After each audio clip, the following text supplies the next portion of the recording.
Hello everyone, welcome back to cook with Supraja. అందరూ ఎలా ఉన్నారు? ఈరోజు ఎంతో టేస్టీగా ఉండే చికెన్ ఫ్రై ఎలా తయారు చేసుకోవాలో చూద్దాం.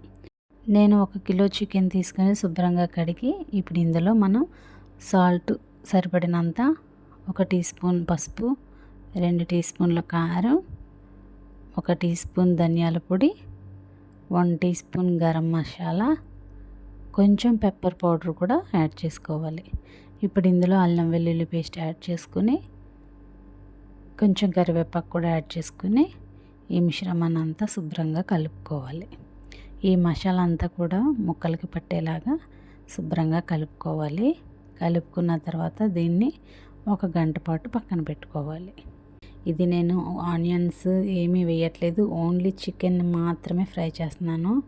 ఇదైతే చాలా టేస్టీగా ఉంటుంది. ఒక్కసారి ఇలా చేస్తే మళ్ళీ మళ్ళీ చేసుకుని అయితే తింటారు. ఇప్పుడు ప్రాసెస్ స్టార్ట్ చేద్దాం. ఒక బాండీ తీసుకుని అందులో ఆయిల్ వేసుకోవాలి. ఆయిల్ కొంచెం వేడెక్కిన తర్వాత కొంచెం జీలకర్ర, కరివేపాకు వేసుకోవాలి. ఇప్పుడు ఇందులో మనం ముందుగా కలిపి పెట్టుకున్న చికెన్ని వేసుకోవాలి. ఈ ఫ్రైకి కొంచెం ఆయిల్ ఎక్కువ పడుతుంది, ఎందుకంటే ఇది ఓన్లీ ఆయిల్లోనే ఫ్రై చేస్తాం కాబట్టి. ఈ చికెన్ వేసుకున్న తర్వాత ఒక్కసారి కలుపుకొని మనం లో ఫ్లేమ్లో పెట్టుకుని మంచిగా చికెన్ని ఉడకనివ్వాలి.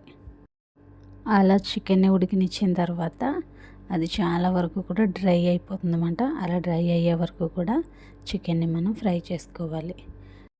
ఇది మధ్య మధ్యలో తిప్పుకుంటూ అడుగంటకుండా జాగ్రత్తగా దీన్ని తిప్పుకోవాలి. చూసారు కదా, కలర్ చేంజ్ అయింది. మనకి ఈ రకంగా వచ్చిందంటే చికెన్ ఫ్రై అయితే రెడీ అయిపోయింది. అంతే, ఎంతో సింపుల్గా చికెన్ ఫ్రై అయితే రెడీ అయిపోయింది. ఈ చికెన్ ఫ్రైని వేడి వేడి అన్నంలో వేసుకొని తింటే చాలా బాగుంటుంది. ప్లీజ్ మీరు కూడా ట్రై చేయండి. ఎలా వచ్చిందో కామెంట్ చేయండి.